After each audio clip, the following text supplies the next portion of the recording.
Ça fait des mois les amis, voire même des années qu'on théorise ensemble sur cette chaîne-là à propos du retour des anciens dans l'anime Pokémon.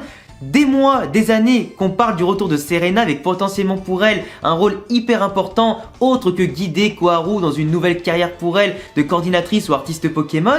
Un rôle qui aurait pu pourquoi pas lui permettre d'accompagner Sacha jusqu'à la fin de la saison, pourquoi pas pour les animés suivants, développer leur relation qui s'était un petit peu arrêtée nettement dès la fin de XY et qui aurait pu pourquoi pas satisfaire les fans et montrer un duo hyper intéressant pour la suite. Sauf que là les amis, l'anime Pokémon nous faut encore une fois une énorme quenelle pour le fanservice. On a dû attendre la fin d'un épisode pour que finalement Sacha passe devant elle sans même faire gaffe à elle comme si c'était un bout du décor ou une plante verte. Elle le reconnaît, il l'appelle, il s'arrête, il se retourne, il la reconnaît, il lui dit bonjour comme si c'était une meuf lambda qu'il avait vue hier à la boulangerie. Et nada, tous les deux s'échangent leur objectif, ils sont pas vus depuis des mois voire des années et ils s'en battent les couilles. Ça les amis, c'est la preuve que les relations à distance, non seulement c'est compliqué, mais c'est de la merde. Enfin bon, on parlera un petit peu de ce détail là un petit peu plus tard, mais à mon avis il y a encore beaucoup de choses à dire à propos de Serena et son potentiel retour qui viendra pour de bon un peu plus tard.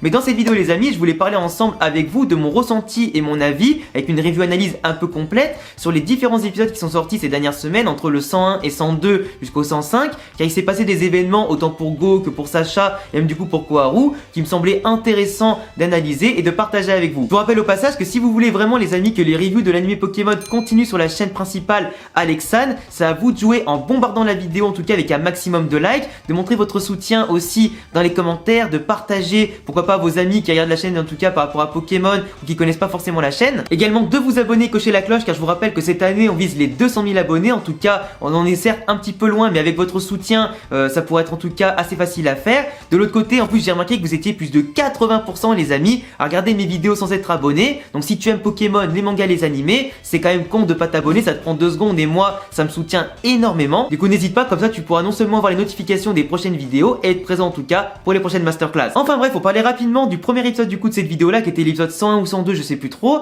On avait eu cette fois-ci une expédition par rapport au projet Mew avec notamment Régis, l'arrivée d'un nouveau personnage qui n'était pas forcément très intéressant et aussi le fait que Go a été dans cet épisode là un petit peu une tête à claque, une petite tête de con dans le sens où il a voulu en faire qu'à sa tête, il a voulu la jouer un peu perso car lui son rêve forcément c'est de capturer Mew et il est pas trop chaud à l'idée de base de coopérer pour atteindre son objectif, qu'il ait des légendaires en face ou pas du tout. Du coup il a dû se faire recadrer quand même pas mal de fois non seulement par Sacha, par l'autre gars qui est arrivé et aussi notamment par Régis qui petit à petit commence à le prendre un petit peu en respect, qui commence petit à petit à dire son prénom et son nom comme il faut, prouver qu'il maintenant c'est des rivaux quasiment d'égal à égal. Mais Régis aujourd'hui a montré quand même que par rapport à son expérience en plus, il avait un management des trous beaucoup plus intéressant, une stratégie aussi beaucoup plus développée que les autres et un côté mature qui a permis de recadrer un petit peu tout le monde, même si bien entendu comme vous l'avez vu, le raid contre Articodin a été une véritable catastrophe. Catastrophe parce que tout le monde s'est fait plumer contre Articodin sans mauvais jeu de mots. À l'époque contre Sulfura ils avaient réussi à récupérer une petite plume pour analyser ça au projet Mew. Pour le coup ici, ils ont juste eu le temps de gagner du temps pour que les petits, en tout cas, les petits robots, en tout cas Motisma, fassent leur boulot pour gagner du temps et récupérer des données intéressantes sur Articodin. Donc tout le monde a gagné 3 médailles, plus en tout cas Régis et l'autre qui a remporté un petit bonus pour leur coopération,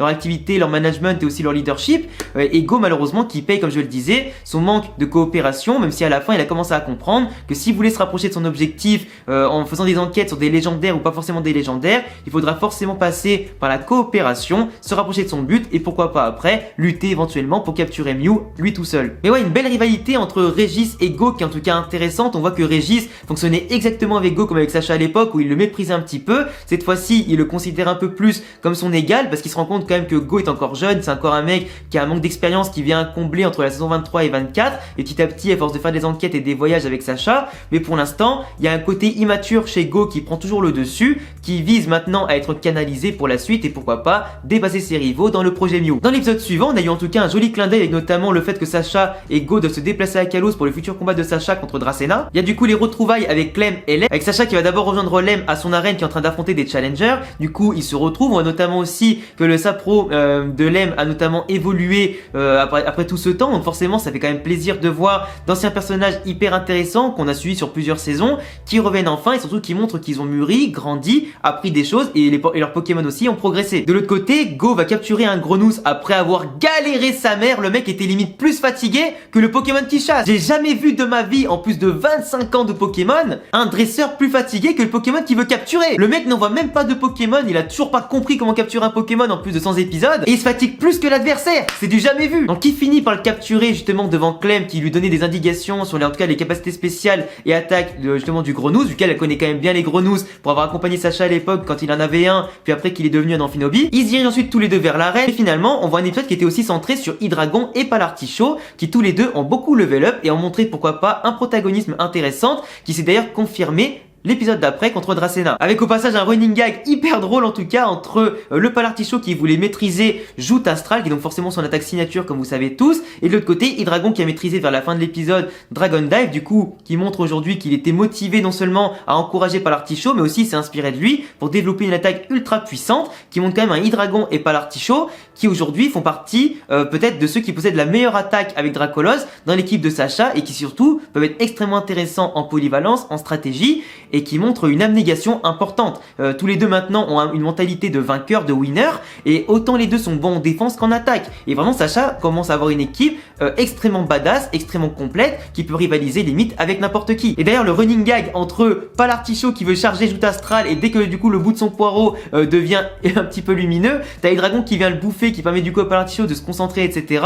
C'est quand même un truc de fou. Ça explosait, ça finissait dans les murs, ça se mettait KO, mais en tout cas j'ai trouvé ça super drôle, et je trouvais vraiment que dans les derniers épisodes l'humour commençait à manquer. Mais bon, on retient quand même dans cet épisode que Palartichaut a appris à maîtriser une technique avec un Hydreigon qui lui bouffe le poireau, à ne pas sortir de son contexte en tout cas cette phrase. Et voilà, après déjà les retrouver avec Clem et Lem, c'était vraiment anecdotique, c'était pour dire que voilà, ils passent à Kalos, on les retrouve, ils ont fait le délire avec la machine pour bien comprendre comment fonctionne l'attaque Joute Astral, etc. Mais sinon c'était anecdotique et pas forcément plus intéressant que ça. L'épisode d'après était en tout cas hyper stylé avec le combat contre Dracena. Dracena bien sûr un membre du conseil des 4 de Kalos que Sacha a réussi à abattre en 2 contre 2. Alors c'était des combats en 1 contre 1, mais 2 Pokémon pour chaque équipe. D'un côté Bruyverne et Altaria qui pouvaient méga évoluer, et de l'autre côté Palartichaut et Hydreigon, le duo qui s'est entraîné ensemble dans l'épisode d'avant. On pouvait s'attendre normalement à un 2 contre 2 vu qu'en plus ils sont entraînés contre Lem en 2 contre 2, contre le Luxray et l'Escavaren, etc. Mais pour moi c'est quand même dommage qu'ils aient pas refait un 2 contre 2 derrière. Ça aurait pu être hyper cool et surtout hyper symbolique, parce que tu t'entraînes avant à faire du 2v2, donc après ça aurait été logique qu'il soit aussi après derrière. Mais du coup t'as une solidarité quand même entre Palartichaut et Hydreigon que j'ai trouvé intéressante, ou même quand il y avait du 1 contre 1 que tous les deux se faisaient rappeler par Sacha pour se reposer, ils sortaient quasiment systématiquement de la Pokéball pour aller soutenir leurs copains. J'ai trouvé ça hyper intéressant. Mais du coup par contre, si je peux donner un jugement sur cet épisode là, honnêtement Sacha méritait pas de gagner. Parce que oui certes maintenant il est 9ème, il est en tête de la catégorie Hyper Ball, il est plus qu'à un poil de cul, une place de la catégorie Master Ball, et rentré dans le top 8 pour affronter après Tarak et tout ça, et ceux qui sont dedans comme Cynthia. Mais pour moi, dans la physionomie du combat, entre le Mega Altaria qui dominait clairement les débats sur les Pokémon de Sacha et le Bruyverne qui faisait beaucoup de dégâts, qui s'est fait très peu toucher, à mon sens, le combat était quasiment pas forcément à sens unique, mais à part le premier coup du début de Palartichaut qui s'est défendu avec le bouclier, qui a attaqué derrière, pour moi le combat était clairement à l'avantage de Dracena en fait. Et Dracena qui est d'ailleurs hyper intelligente, qui a montré que ses Pokémon individuellement avaient une puissance offensive et défensive impressionnante, qui pouvaient altérer du coup leur statut pour devenir plus fort, faire paniquer l'adversaire pour le bloquer, le paralyser, le dépouiller de ses armes comme Palartichaut notamment a subi contre Bruyverne, sans son bouclier, son épée, qui l'a forcé à aller les récupérer, perdre de l'énergie, prendre des dégâts et aller dans la Pokéball de Sacha. Et vraiment, je trouve que le combat était plus à l'avantage de Dracena, qui normalement avait mérité de gagner. Mais on voit clairement aujourd'hui que Joute Astral et aussi Dragon Dive, pour en tout cas Hydreigon et Palartichaut, leur a permis de passer à un autre niveau, de surpasser carrément des membres, enfin des Pokémon de membres du Conseil des 4. Et tout s'est fait sur le travail d'équipe pour épuiser le Pokémon pour que l'autre puisse finir le travail. Et honnêtement, j'ai trouvé ça intéressant certes, mais à mon sens c'était un peu bullshité comme victoire. Parce que Sacha, maintenant il prouve qu'il a clairement le niveau d'un membre du Conseil des 4, ça on le savait déjà, mais dans tous les cas pour viser la place de numéro 1 mondial, il faut clairement l'avoir.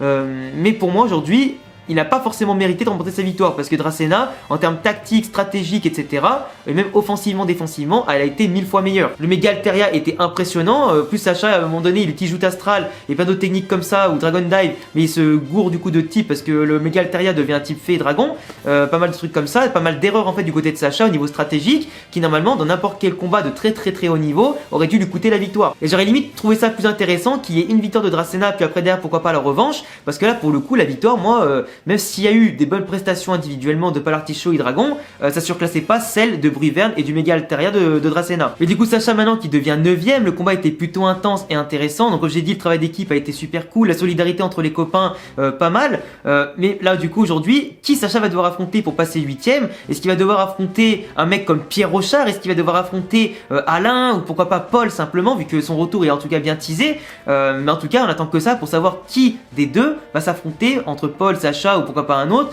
pour aller en catégorie justement Master Ball et défier à la suite Tarak, Cynthia et toute la clique. Et le dernier épisode en tout cas de la vidéo dont on va parler, donc j'en ai déjà parlé, j'ai déjà blagué dessus au début de la vidéo avec Serena, mais en fait du coup on avait Koharu qui s'est déplacé simplement pour participer éventuellement à un concours. Alors de base je suis pas sûr qu'il ait participé, moi j'ai vu l'épisode en anglais mais je crois que j'ai pas trop compris ce passage là, mais du coup elle tombe sur Atalante qui elle est digne d'une instagrammeuse, d'une tiktokeuse ou une youtubeuse beauté. La meuf elle est devenue très forte dans les concours et tout ça, en tout cas sa prestation avec son Méga Altaria était magnifique. On apprend que c'est la nièce ou un truc comme ça de Marc, du coup l'ancien champion d'arène que vous connaissez tous, et même si je dis pas de bêtises c'était même un maître de ligue de Wen à un moment donné. Mais d'ailleurs Marc, je suis désolé les gars, le mec, c'est le mec le plus relou qu'on ait vu dans ce putain d'animé. Le mec qui voulait pas laisser Sacha tranquille. Alors ils nous ont rappelé bien sûr pour le fanservice l'époque où il y a eu l'espèce de concours avec Sacha, avec Aurore et Flora qui est participé en même temps, qui avait été remporté par Aurore d'ailleurs en finale contre Flora.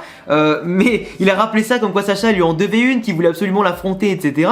Mais le mec il a pas laissé Sacha partir. Donc heureusement que Sacha à la fin il a poutré Marc, il a montré qu'il était plus fort. D'ailleurs ce prétentieux qui ose dire qu'il peut faire jeu égal contre Pierre Rochard, frérot, ment un petit peu moins fort et surtout dose un petit peu. Mais vraiment, du coup, Sacha donc a poutré le Milobellus avec Pikachu, donc ça c'était normal.